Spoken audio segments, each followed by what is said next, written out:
Top 10 Forgotten Department Stores here in United States for Halloween. America loves its restaurants and shops, but they are not always permanent. As times change, so do merchants around the world. Some are bought, and some just disappear. Here are some of the chains that have come through the United States. Before we start the video, please subscribe to this channel and ring the bell icon so you never miss an update.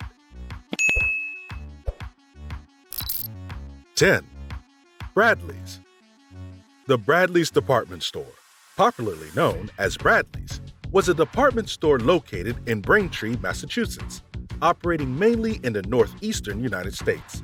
At its peak in 2000, Bradley's operated more than 105 stores in 7 states across the Northeast, with approximately 10,000 employees, as well as being part of Stop & Shop from 1961 to 1992.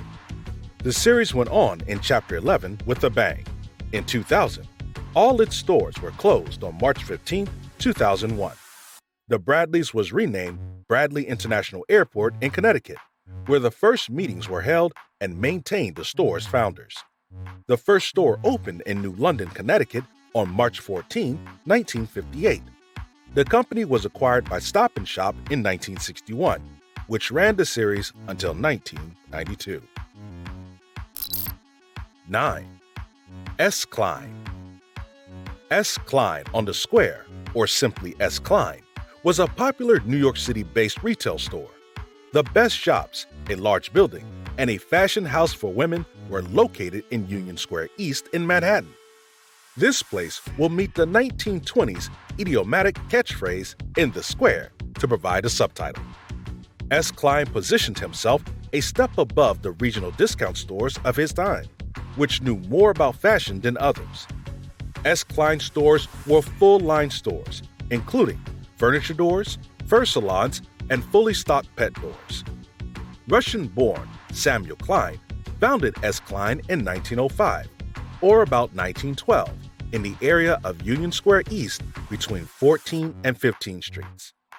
The place has been empty since the store closed in 1976, and the neon sign announcing S. Klein on the square is complete, and their Carpenter's logo was still in 2012. At the end of 2012, the Newark Planning Board approved Prudential Insurance Company's proposal to build a new 20-story office building on the S. Klein building, along with other tall abandoned buildings. S. Klein was demolished in late July 2013. 8. Woolworth. Woolworth store was opened by Frank Winfield Woolworth on February 22, 1879, as Woolworth's Great 5-Cent Store in Utica, New York. They originally operated as a fime and dime store, which sold discounted general merchandise and fixed price, usually 5 or 10 cents, undercutting the prices of other local merchants. In 1910, Frank Woolworth commissioned the design and construction of the Woolworth Building in New York City. Woolworth eventually grew out to a discount department chain. By the 1960s, it competed with Target, Walmart, Kmart, and others. After a further decline in business, Woolworth shifted mostly to athletic wear and is known today as Foot Locker. 7. Parisian. Parisian started in Birmingham in the 1970s as it began opening stores outside Birmingham. They first opened a store at Gateway Shopping Center in Decatur, Alabama, and then expanded to Park City Mall in Huntsville, Alabama. In the mid-1980s, Parisian had a total of 13 stores in Alabama.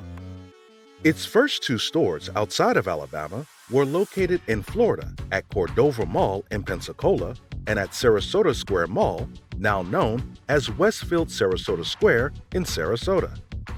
In 1996, Profits bought the 38 Parisian store chain, who are also the ones that purchased department stores Yonkers and McRae's 2 years prior. In 1998, Profits purchased the Saks Fifth Avenue chain and changed its name to Saks Incorporated.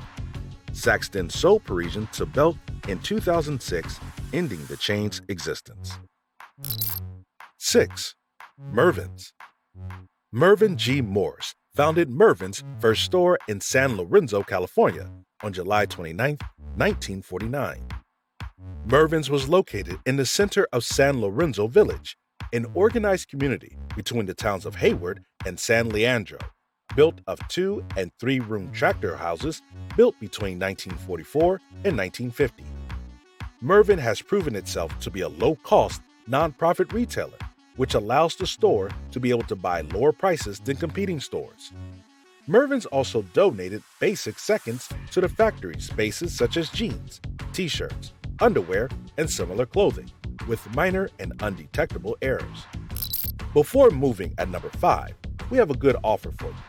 Just go below, tap the red subscribe button, hit that tiny bell, and you will get 10 years of good luck. And it costs you nothing but 5 seconds. Why don't you try one? 5. Uptowns. So at number 5, we have Uptowns opening at Roswell Mall in Roswell, Georgia in 1985. 2 stores were later opened in other parts of Atlanta. In 1987, Uptowns acquired 14 stores in Myers-Arnold of Greenville, South Carolina. In July 1999, the American Retail Group decided that caring for the Uptowns chain was too expensive. By 2000, the series had closed its last 75 stores.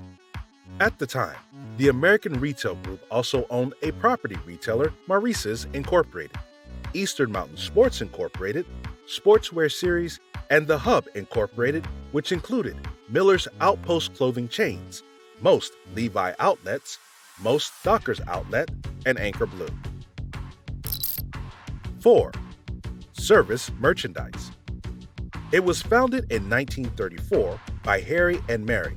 The first of these turned out to be a series of showrooms that opened in 1960 on Broadway in Nashville, Tennessee.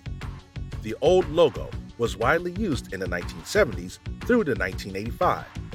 In the 1970s and 1980s, Service Merchandise was a leading catalog retailer. At its peak, the company had earned more than $4 billion in annual sales.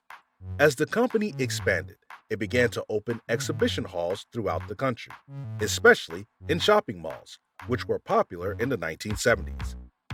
In the early 1980s, Service Merchandise headquarters moved from Nashville to nearby Brentwood, Tennessee, and became one of the first businesses to grow in what is now called Cold Springs. In May 1985, Service Merchandise received H.J. Wilson Company about $200 million. Raymond Zimmerman, the chief executive, was lured by Wilson's shops to secure a place in Sunbelt. Several of Wilson's estates included a door for clothing that could not be used for more than 15,000 square feet or 1,400 meters. Service Merchandise also had other subsidiary companies, such as Zim's Jewelers, Homeowners Warehouse, that later renamed Mr. Warehouse, Underwear Store, and the Toy Store. In 2002, because of the growing demand for internet sellers and high competition, Service Merchandise declared bankruptcy and ceased its stores. 3. Caldor. In 1951, while shopping at the e-store J. Corvette in New York City, newlyweds Carl and Dorothy Bennett came up with the idea of opening their own discount store that would be different from a post-war discount retailer. Their vision incorporated a number of factors that served as the catalyst for continued growth and success. The main focus of these items was on the quality of sales in addition to less expensive items, lower goods at prices 10 to 40% below the recommended list of manufacturers, and services at departmental stores such as experienced retailers, sales certificates, and return policy of open money. That same year, the couple spent $8,000 to open a 9,600-foot shop in a second-floor apartment in Port Chester, New York. They named it Caldor, a combination of their original names. Specialization of heavy good products such as electrical appliances, electronics, household goods, and sports equipment for medium and non-profit consumers. Their motto, "Where shopping is always happy," was the Caldor Group's way of life. Carl Bennett, who worked as a Connecticut salesman, was born and raised in stores. His father owned a small shop in Greenwich, Connecticut, where it was important to sell and inform customers. Bennett praised his father for teaching him the marketing power that he had used to lead his company over the years. 2. Ames. Ames was one of the discount stores forced to shut down because of completion. In 1958, Milton, with his brothers Irving Gilman, opened Ames in Southbridge, Massachusetts, and later in 1971, the store was replaced with a modern store. Ames introduced a discount strategy to pull more business in smaller towns and rural areas of the Northeast. The company started serving a large customer base in rural areas, which was less competitive too. And just like a common business strategy says, less competition, more business. The store started growing faster. At its peak, Ames had more than 700 stores. However, a slow decline in sales resulted in 2 bankruptcies, and Ames closed in the year 2002. 1. Montgomery Wards. Now at number 1, we have a company which was founded in 1872. Montgomery Ward was founded by Aaron Montgomery Ward, who was a U.S. merchant. Ward started the company with an initial amount of $2,400 and had an aim to buy merchandise in large quantities and then resell to farmers in rural areas. Montgomery Ward entered in retail business in 1926. The company expanded, and by the year 1930, 556 stores were opened across the country. Finally, in 1985, Montgomery stopped its old mail-order catalog business in order to focus on retail operations. In the year 2000, Ward's put an end to their retail business, and by 2001, the company closed all remaining stores. So guys, this was the list of top 10 forgotten department stores. Please drop your comment and let me know if you have visited any of these. If you liked this video, tap the like button. And for constant updates, subscribe to this channel. See you soon.